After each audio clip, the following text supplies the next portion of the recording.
At my younger brother's rehearsal dinner, his fiancée lifted my place card from the family table and carried it across the room. She set it beside the photographer and florist, near the swinging kitchen doors. "Claire works with hotels," Jenna announced. "She'll be more comfortable with the vendors." A few guests laughed. My mother studied her napkin. My brother Adam looked at his phone. 15 minutes later, the venue manager pulled me into the hallway and asked whether I had approved an $18,400 charge to my credit card. Jenna had decided I was not family enough to sit with them, but apparently I was family enough to finance the wedding. What I did not know yet was that 3 people at that table had already planned to remove me from the ceremony as soon as my payment cleared. I'm Claire Bennett, a 40-year-old operations manager for a hotel group outside Columbus, Ohio.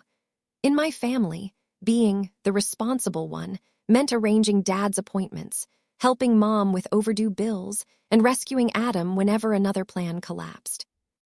I believed that was what family did.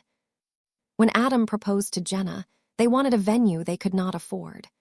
Through work, I found a canceled Saturday date at Willow Ridge Estate and negotiated a reduced package.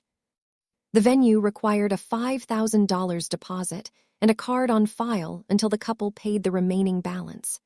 Adam promised his annual bonus and tax refund would cover everything else, so I paid the deposit as my wedding gift. Before signing, I emailed Adam, Jenna, and the venue manager, Melissa Grant.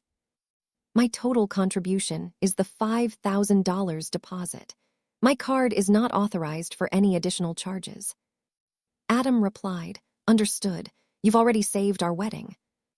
Jenna added a heart emoji. Then the guest list grew from 80 people to 140. A buffet became a plated dinner. Beer and wine became a premium open bar. Jenna added a champagne wall, a string trio, upgraded linens, and a late-night dessert station. Whenever I asked whether they had paid the balance, she smiled and said, "Claire, you worry too much." At her bridal shower, Jenna introduced me as Adam's spreadsheet sister. During a marriage advice game, she read my card aloud. "Discuss money before making commitments." Then she laughed. "Of course Claire wrote that. Romance, according to the accounting department." The room joined in. I stayed quiet because my mother was watching me with the expression she used whenever she wanted me to absorb an insult for the sake of peace. 2 weeks before the wedding, Melissa called to say the final balance still had not been paid. Adam had forwarded part of an old email in which I wrote, "I'll take care of the venue." I had meant that I would find the date, negotiate the rate, and pay the deposit. The next sentence, "Anything beyond the deposit is Adam and Jenna's responsibility," was missing. I sent Melissa the complete email chain and called Adam. "We only need the card for a few weeks," he said. "My bonus was smaller than expected." "You altered my email." I shortened it. "You removed the sentence that explained what I meant." He went quiet. Then he said, "Please don't turn this into one of your principles." To Adam, my boundaries became principles only when they inconvenienced him. I still went to the rehearsal dinner because part of me wanted to believe this was panic, not contempt. Then Jenna moved my place card. When she joked that I was more useful behind the scenes than in the family photographs, I waited for Adam to stop her. He did not. That was when Melissa asked me to step into the hallway. She held an authorization form approving the remaining $18,400. My name was typed at the bottom, and I was listed as the family financial sponsor. The form had been submitted from Adam's email that morning. "I did not approve this," I said. Melissa explained that billing had paused the charge because the authorization had not come from the cardholder. Through the open doors, I could see Jenna raising a glass and thanking the people who truly supported their marriage. I asked Melissa to remove my card, document the unauthorized form, and give the couple until noon the next day to provide payment. I did not interrupt the dinner or make a speech. I simply refused to pay for people who had just moved me out of their family. Before I returned to my seat, Melissa said, "For what it's worth, you are not listed as a vendor. You are the person who made this wedding possible." At 7:12 the next morning, Adam called. "They're cutting the bar, the trio, and half the menu unless we pay today. Then choose what you can afford. Mom and Dad said you would never let the wedding collapse." That was before I learned you used my name without permission. Jenna is crying. Guests are traveling. The whole family will be humiliated. I asked why none of that had stopped them from humiliating me. By 9 o'clock, my parents were standing in my apartment. Mom called the authorization a misunderstanding.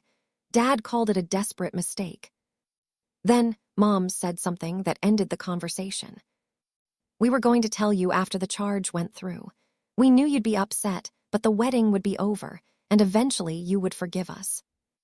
Not Adam and Jenna. Wait. I asked whether they knew Jenna planned to move me away from the family table. Mom said Jenna wanted a certain look for the photographs and thought my navy dress was too plain. I opened the door and told them to leave. At noon, Willow Ridge removed the premium bar, string trio, champagne wall, dessert station, and upgraded linens.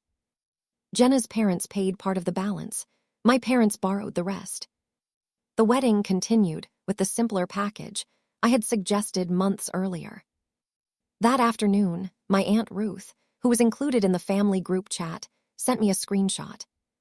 3 days before the rehearsal dinner, Jenna had written, "Once Claire's card clears, Mom can tell her it may be better if she skips the ceremony. I don't want tension in the pictures." Adam replied, "Do it after payment. She'll cancel everything if she knows first." My mother had responded with a thumbs up. I saved the screenshot and turned off my phone. On Saturday, I wore the navy dress and went to dinner with my friend Naomi. At 8:40 that evening, Melissa emailed a final receipt showing my remaining responsibility as $0. Zero did not feel empty. It felt like relief. The next morning, wedding photographs appeared online. They looked beautiful. No one could see the borrowed money, the altered email, the unauthorized form, or the missing seat.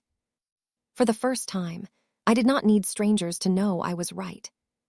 2 months later, Adam asked to meet. He brought a written repayment plan for the $5,000 deposit, saying he no longer deserved to call it a gift. He also admitted that he had treated my reliability like a resource he owned. I told him repayment would not purchase forgiveness, but consistent behavior might rebuild trust. He repaid me over 14 months.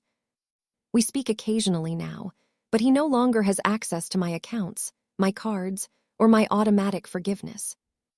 My parents never apologized for the group chat. They said families make difficult choices during stressful events.